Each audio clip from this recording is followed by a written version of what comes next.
Hello, what's up guys? For today's video, mag-i-install tayo ng bagong solar charge controller. At the same time, i-reviewin din natin kung maganda ba itong solar charge controller na ito.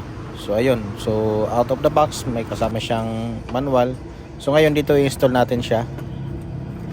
At i-test natin kung malakas ba siya mag-charge.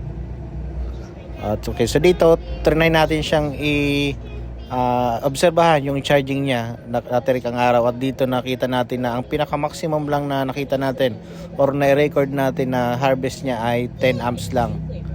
So kung ikukumpara natin siya sa ibang PWM na nagamit ko na before, yung kulay blue na fake MPPT, so wala siya sa kalahati. Yung kasi kaya mag-harvest na ng 25 amps kapag tirik ang araw.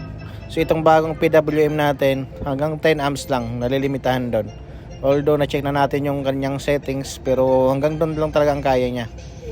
So napaka-hina niya mag-charge kung ikukumpara natin sa mga ibang solar charge controller na nagamit natin.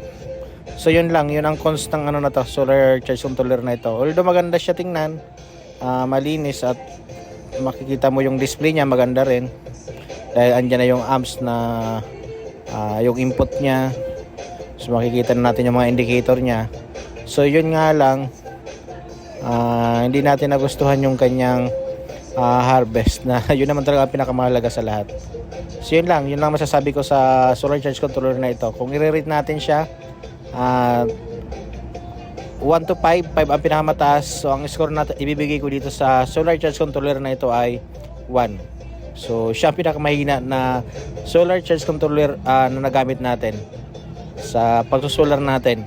So ito kung ikukumpara natin siya dito sa mga budget bill na katabi niya na kulay blue, mas malakas pa mag-charge yan. So yun lang, thank you for watching.